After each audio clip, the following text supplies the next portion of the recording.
You know that feeling when you want to create but something holds you back? Maybe it's self-doubt, impatience, or just not knowing where to start? That was me until I found 3 books that changed everything. Hi, I'm Erica, and today I want to share the books that helped me stop dreaming about art and start doing it. Books that nudged me to create this very channel.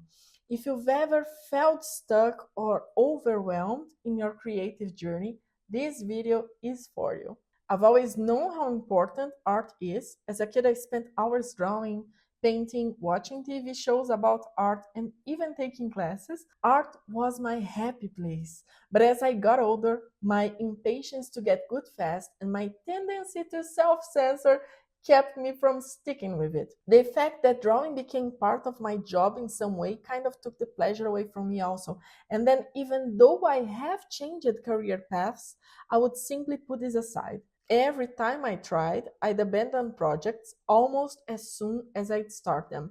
Sound familiar? Turns out the problem wasn't my skill, it was the way I was approaching it, and these 3 books, they rewired it completely. The first book is The Art of Travel by Alain de Botton. The Art of Travel, although it isn't a book about art or drawing, has one of the most beautiful passages I have ever read about art. Alain de Botton talks about John Ruskin's belief that learning to draw changes how you see the world. It's not about making good art, it's about slowing down and really looking at what's in front of you. John taught regular people how to draw: workers, merchants, laborers, and one of his students recounted that at the end of the course he said, "Always remember, gentlemen, I have not tried to teach you how to draw, only how to see. 2 men walk through Clare Market. One reaches the end of the journey having learned nothing. The other notices a sprig of parsley dangling from the edge of a woman's basket and carries with him images of beauty that will inspire his work for days. I want you to see such things."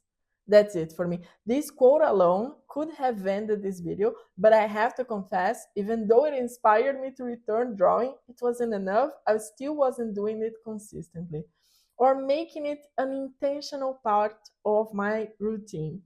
By the way, Ruskin's The Elements of Drawing has been on my to-read list ever since, but I never got to it. If you have read it, let me know in the comments. Should I bump it up to my actually reading list? The second book is Your Brain on Art by Susan McZaman and Ivy Ross. I read this book because of my work as a learning experience designer.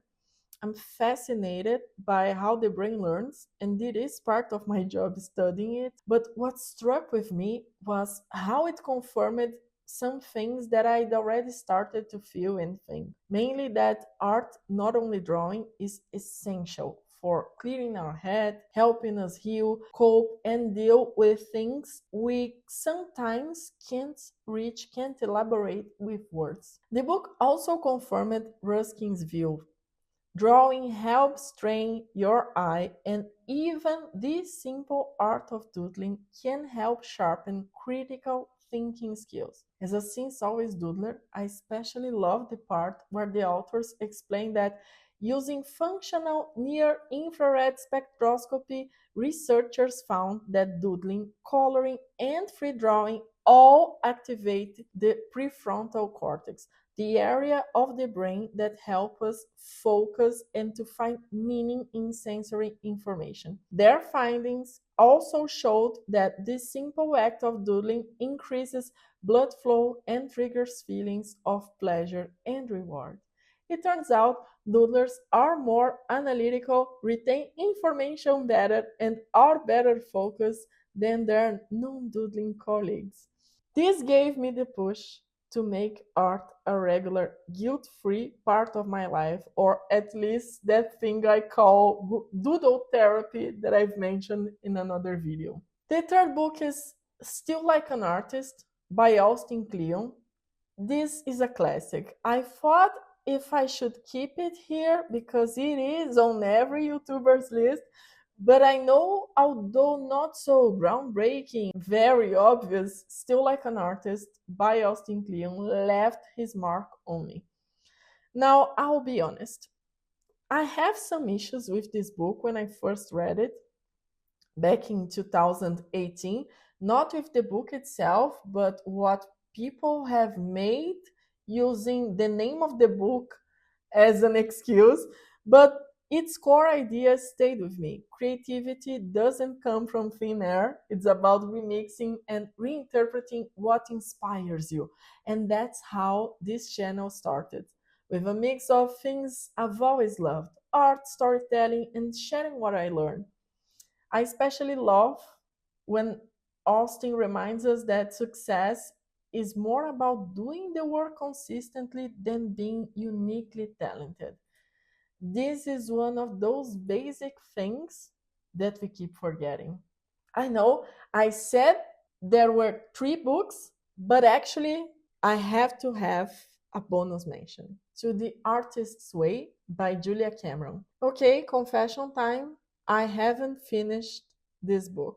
I only made it to week 6 of 12. That is why it will come as a bonus on this list, not an actually official one, but even those first weeks had a huge impact. It was actually this book that inspired me to buy a watercolor set and try something I'd never done before. And so when I started reading it, I planned to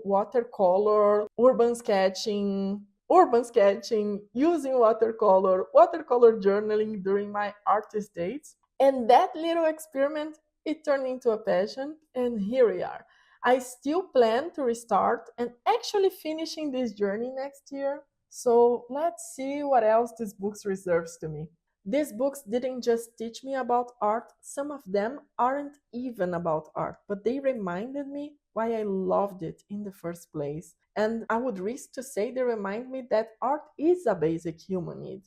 So, what about you? What books have inspired your creative journey? Share them in the comments. I'd love to hear your recommendations because I am a bookworm. And if you're looking for more inspiration, hit the subscribe button and join me on this journey. Who knows? The next book or video could be the spark you've been waiting for. See ya!